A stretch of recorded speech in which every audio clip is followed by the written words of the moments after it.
हमारा standard hydrogen electrode. इसको आप क्या बोल सकते हो, इसको आप नॉर्मल हाइड्रोजन इलेक्ट्रोड NHE भी बोल सकते हो। ठीक है, ये क्या होता है स्टैंडर्ड हाइड्रोजन इलेक्ट्रोड। हम जनरली क्या करते हैं, स्टैंडर्ड हाइड्रोजन इलेक्ट्रोड का यूज किया जाता है किसी भी इलेक्ट्रोड की पोटेंशियल को मेजर करने के लिए, मतलब निकालने के लिए। तो इसके लिए पहले हमें स्टैंडर्ड हाइड्रोजन इलेक्ट्रोड कैसे बनता है पहले वो देखेंगे। हमने क्या किया है, प्रोसेस क्या है, हमने एक क्या लिया है, यहाँ पे टैंक लिया है, बीकर आप बोल सकते हो जिसको, या टैंक ले सकते हो। इसमें हमने कुछ सॉल्यूशन भरा है। हमने कौन सा सॉल्यूशन भरा है, इसमें HCl, जो कि कैसा है, एसिडिक है। ठीक है, हमने इसमें एसिडिक HCl सॉल्यूशन और कुछ लिटिल अमाउंट में आप बोल सकते हो, लिटिल अमाउंट में आप इसमें मरकरी Hg भी यूज कर सकते हो। ठीक है, तो वो भी हम इसमें ऐड करेंगे। टैंक लिया हमने, उसके बाद हमने इसमें एसिडिक सॉल्यूशन फिल किया। इसके बाद ये जो छोटे छोटे यहाँ पे होल्स आपको दिख रहे हैं, ये होल्स हैं। ठीक है, इस टैंक में ऑलरेडी हमने ये कुछ होल्स बना रखे हैं जिससे कि कुछ गैसेस जो बनेंगी इसमें वो पास आउट होंगी। उसके बाद हमने ये जो ली है, ये जो आपको ट्यूब दिख रही है इन्वर्टेड ट्यूब, ये है ग्लास ट्यूब। ठीक है, ये ग्लास की एक ट्यूब है। इस ग्लास ट्यूब के अंदर हमने क्या किया है, यहाँ पे हमने प्लेटिनम, PT का मतलब होता है प्लेटिनम, प्लेटिनम इलेक्ट्रोड को यूज किया है। ये जो है प्लेटिनम एक इलेक्ट्रोड की तरह, या प्लेटिनम प्लेट भी आप बोल सकते हो, प्लेटिनम प्लेट हमने यूज किया। उसके ऊपर हमने ब्लैक कलर की कोटिंग करी है, वो भी किससे करी है, प्लेटिनम से ही करी है। मतलब प्लेटिनम को लिक्विड फॉर्म में, सॉलिड फॉर्म में, दोनों में हमने यूज कर लिया है। प्लेटिनम की हमने यहाँ पे फॉइल ले ली है, या आप बोल सकते हो एक रॉड ले ली है, या फिर आप बोल सकते हो एक प्लेट ले ली है। उसके ऊपर हमने ब्लैक कलर की कोटिंग कर दी है प्लेटिनम से। उसके बाद इसको हमने जो कनेक्ट किया है वायर से, वो भी प्लेटिनम का ही वायर है, हमने इसको प्लेटिनम के वायर से कनेक्ट कर दिया। अब जब एसिडिक सॉल्यूशन है, यहाँ पे प्लेटिनम रखी हुई है, तो अब ऊपर से हम यहाँ पे क्या कर रहे हैं, यहाँ पे आपको एक ओपनिंग दिख रही होगी, यहाँ से हम क्या कर रहे हैं, गैस पास कर रहे हैं। कौन सी पास कर रहे हैं, H2 मतलब हाइड्रोजन। हमारा जो नाम है स्टैंडर्ड हाइड्रोजन इलेक्ट्रोड, मतलब हाइड्रोजन पे ही बेस्ड है, तो इसलिए हम यहाँ से क्या कर रहे हैं, हाइड्रोजन गैस पास कर रहे हैं। और कितने पे, एट 1 एटमॉस्फेरिक प्रेशर पे। मतलब प्रेशर जो हम देंगे, मतलब ज्यादा प्रेशर नहीं देना है, 1 एटमॉस्फेरिक प्रेशर पे हम हाइड्रोजन गैस यहाँ पे पास करेंगे। जब हाइड्रोजन गैस यहाँ पे पास होगी तो हाइड्रोजन गैस क्या करेगी, प्लेटिनम जो है आपकी जो प्लेट, वो क्या करेगी, हाइड्रोजन गैस को अपने ऊपर एब्जॉर्ब करेगी। यहाँ से ये H2 ऐसे करके ये एब्जॉर्ब करेगी। लेकिन कुछ अमाउंट में यहाँ पे ये बबल्स दिए हुए हैं, कुछ अमाउंट में क्या होगा, हाइड्रोजन गैस बाहर भी आएगी। जब बाहर आएगी तो एसिडिक सॉल्यूशन है, तो हो सकता है यहाँ पे H पॉजिटिव एक्सेस क्वांटिटी में हो। कुछ जो गैस रहेगी, ये होल्स जो हमने बनाए हैं वो H2 के रिलीज के लिए बनाए हैं, ताकि ज्यादा अमाउंट में क्या हो, हाइड्रोजन गैस इस सॉल्यूशन में ना डिपॉजिट हो, या ज्यादा अमाउंट में कंसेंट्रेशन हाइड्रोजन गैस की ना बढ़े। तो इसलिए हमने ये कर दिया। अब क्या होगा, जैसे ही हाइड्रोजन गैस हम पास करेंगे तो प्लेटिनम वायर जो होगी, जो प्लेटिनम की जो इलेक्ट्रोड होगी, वो हाइड्रोजन गैस अब्सॉर्ब करेगी और कुछ अमाउंट में निकालेगी। तो एक स्टेट आती है, इक्विलिब्रियम स्टेट, जहां पे ना ही वो सॉल्यूशन में जाएंगी हाइड्रोजन गैस, ना ही वो रिलीज हो पाएगी, और ना ही ज्यादा अमाउंट में हाइड्रोजन गैस प्लेटिनम वायर जो है, या प्लेटिनम प्लेट जो है, वो एब्जॉर्ब कर पाएगा। तो इसको हम कैसे लिखेंगे, यहाँ पे आप H2 है, किस फॉर्म में है, गैस फॉर्म में है। जब वो क्या करेगा, लिख लेगा तो H2 पॉजिटिव आयंस देगा, तो क्या प्लस में क्या दे रहा है आपका, 2 नेगेटिव आयंस निकाल रहा है। तो ये जो कहलाता है आपका, ये स्टैंडर्ड हाइड्रोजन इलेक्ट्रोड कहलाता है। ये नॉर्मल हाइड्रोजन इलेक्ट्रोड, मतलब एक प्लेटिनम वायर पे हमने बहुत सारी क्या करी, हाइड्रोजन गैस को एब्जॉर्ब करा दिया, और एक इलेक्ट्रोड, हाइड्रोजन गैस की एक इलेक्ट्रोड फॉर्म कर ली, जो कि स्टैंडर्ड रहेगी। स्टैंडर्ड रहेगी मतलब इसके रेफरेंस में क्या करेंगे, अब हम जिंक हो गया, कॉपर हो गया, या जो भी हमको रॉड्स का क्या निकालना है, इलेक्ट्रोड पोटेंशियल, या आप अभी जो हमने पढ़ा था इलेक्ट्रोड पोटेंशियल, अगर आपको निकालना है तो इसके बेसिस पे आप स्टैंडर्ड हाइड्रोजन इलेक्ट्रोड के बेसिस पे निकाल सकते हो। अब हमें जैसे किसका निकालना है, कॉपर का निकालना है, तो यही हमारा पूरा रहेगा फिनोमेना।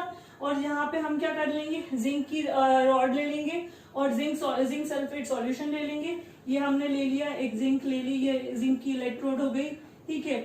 और यहाँ पे हमने ZnSO4 ले लिया सॉल्यूशन, और फिर इसको हम कनेक्ट कर देंगे, किससे, साल्ट ब्रिज से कनेक्ट करेंगे और वायर से कनेक्ट कर देंगे। तो उससे क्या होगा, हमें इसके रिस्पेक्ट में किसका, जिंक का इलेक्ट्रोड पोटेंशियल कैलकुलेट करने में आसानी हो जाएगी। तो इससे हम इसका रेफरेंस से जिंक का निकाल सकते हैं। अगर कॉपर का निकालना है तो यहाँ पे Cu ले लो, यहाँ पे CuSO4 सॉल्यूशन ले लो। इस तरीके से हम कॉपर का निकाल सकते हैं। ऐसे ही मतलब हाइड्रोजन के रेफरेंस में, हाइड्रोजन इलेक्ट्रोड के रेफरेंस में आप डिफरेंट डिफरेंट इलेक्ट्रोड्स के इलेक्ट्रोड पोटेंशियल कैलकुलेट कर सकते हो। अब क्या है, कुछ इसमें एक्सेप्शन भी है। स्टैंडर्ड हाइड्रोजन इलेक्ट्रोड हमेशा यूज नहीं किया जाता। क्यों? क्योंकि क्या होता है कि हाइड्रोजन की जो कंसंट्रेशन है वो मेंटेन नहीं हो पाती है एट 1 एटमॉस्फेरिक प्रेशर पे, इसलिए। और दूसरी चीज समटाइम्स ये भी होता है कि जो सॉल्यूशन होता है ज्यादा हाइड्रोजन होने के कारण या इम्प्योरिटीज कहीं से आ जाती हैं, तो उसके कारण ये पॉइजन हो जाता है, मतलब ये जहरीला हो जाता है। तो इसलिए हम स्टैंडर्ड हाइड्रोजन इलेक्ट्रोड को बहुत कम यूज करते हैं। इसके अलावा जो यूज करते हैं वो करते हैं हम कैलोमर इलेक्ट्रोड। कैलोमर इलेक्ट्रोड मतलब जिसमें Hg आपका मरकरी आ जाए, ठीक है, इसका हम जनरली यूज करते हैं। ये आपको पूछा जा सकता है, इंपॉर्टेंट है, आपको क्या रिएक्शन हो रही है केमिकल रिएक्शन के थ्रू, प्लस इसका डायग्राम, इसमें कौन कौन सी चीजें यूज की गई हैं, ये आपको याद रखनी होगी।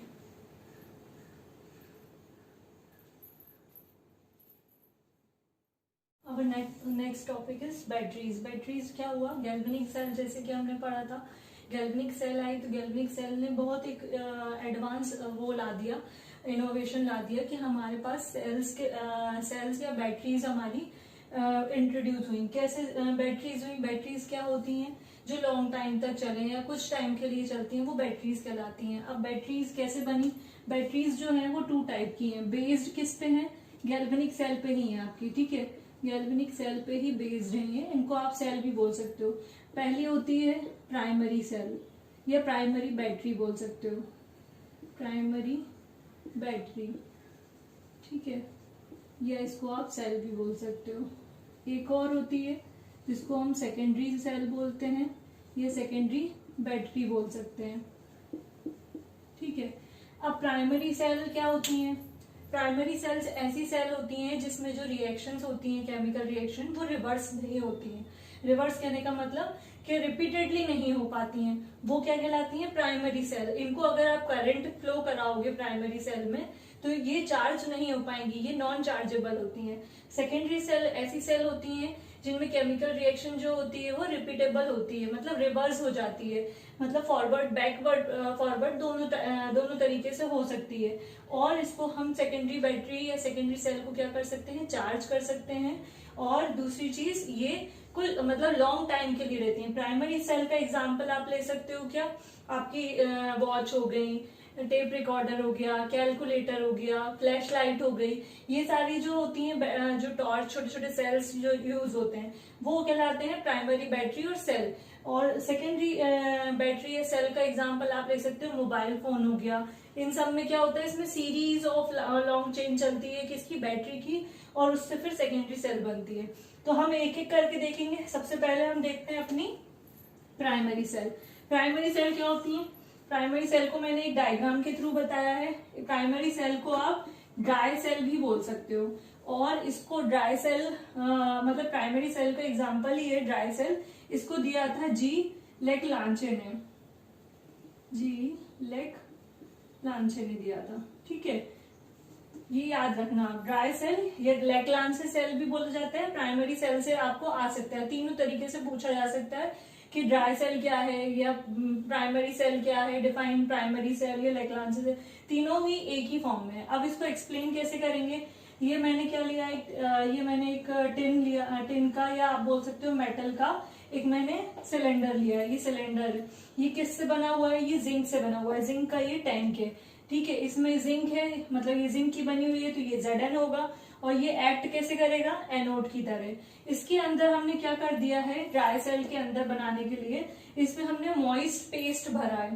पेस्ट मतलब जो कि मॉइस्ट रहेगा, हल्का सा गीला रहेगा। वो किससे बना हुआ है? वो NH4Cl से, अमोनियम क्लोराइड, और लिटिल अमाउंट में हम यूज कर रहे हैं यहाँ पे ZnCl2 रिएक्शन कराने के लिए, ठीक है। अब इसके बाद इसके अंदर हमने एक और टैंक छोटा सा लगाया। उस टैंक के अंदर हमने भर दिया MnO2, मैग्नीज डाइऑक्साइड। इसको क्या बोला जाता है? Manganese dioxide. ये मैग्नीज MnO2 भर दिया।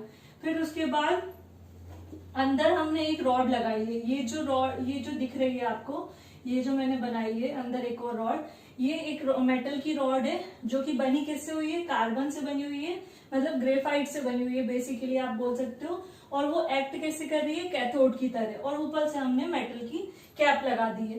तो इसमें क्या होता है, इसमें जब भी आप अगर इसको चार्ज भी करना चाहोगे, ये चार्ज नहीं होती है।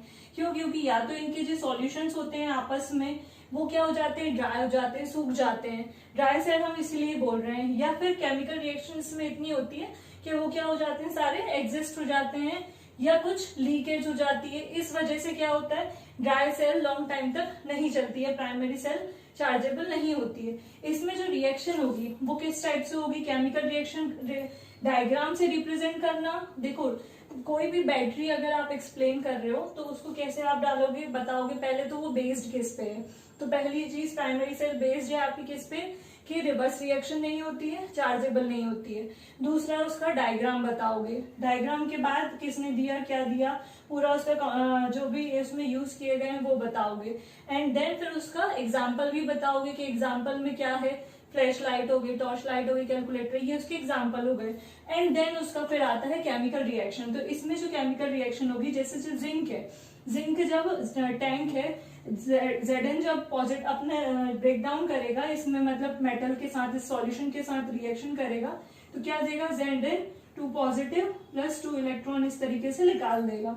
ऐसे ही फिर एनोड पे जो रिएक्शन होगी, एनोड पे जो रिएक्शन होगी वो जनरली अमोनिया के साथ होगी, NH4, साथ में आपका यह रहेगा क्या, मैग्नीज ऑक्साइड है, तो मैग्नीज ऑक्साइड से रिएक्शन करेगा MnO2 से, तो यहाँ पे MnO whole OH twice plus NH3, यहाँ पे मेनली अमोनिया, NH3 को बोला जाता है अमोनिया। अमोनिया गैस निकलती है जो कि क्या करती है, इसके कैप को, या ये जो अमोनिया है ये जनरली जाके आपकी ये जो क्लोराइड है, इससे क्लोराइड आयन से रिएक्शन करती है और कॉम्प्लेक्स कंपाउंड बनाती है, जिससे कि क्या होती है, कैप कभी भी लीकेज या फटने के इसके चांसेस नहीं होते हैं। तो ये कहलाती है हमारी प्राइमरी सेल। अब इसके बाद हम देखेंगे आपकी सेकेंडरी सेल या सेकेंडरी बैटरी।